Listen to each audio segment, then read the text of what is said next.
ఇప్పుడు మనకి క్లైమేట్ అస్సలు బాగాలేదు కదండి, పిల్లలందరికీ కోల్డ్ కఫ్ ఉంటుంది కదా. సో ఒక ఇంగ్రీడియంట్స్ అనేది మీకు చూపిస్తున్నా, అది స్టోర్ చేసుకోవచ్చు కూడా, ఎలానో చూడండి. కొంచెం జింజర్ తీసుకోవాలి, ఆ తర్వాత మనకి యాలుక్కాయలు అవి కూడా వేసుకున్న తర్వాత చెక్క తీసుకోండి, ఒక లాంగ్ చెక్క ఉంటుంది కదా అది తీసుకోవాలి. అండ్ 10 to 15 కొంచెం మిరియాలు,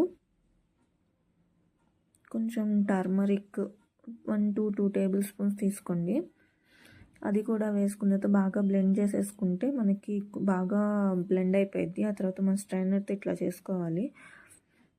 అండ్ తర్వాత ఫైన్ పౌడర్ అయిపోయాక మనం ఎయిర్ కంటైనర్లో ఉంచేసుకుంటే ఏంటంటే అది పురుగు పట్టకుండా ఉంటుందండి. అండ్ ఏంటంటే పిల్లలకి బాగోనప్పుడు కూడా యూస్ఫుల్గా వెంటనే తీసుకోవచ్చని ఇలా స్టోర్ చేసుకొని ఉంచుకోవచ్చు. ఒక చిన్న గ్లాస్ తీసుకొని ఒక హాఫ్ స్పూన్ వేసేసుకొని హాట్ మిల్క్ వేసుకొని 2 టేబుల్ స్పూన్స్ షుగర్ వేసుకోండి. పిల్లలు చక్కగా తాగుతారు.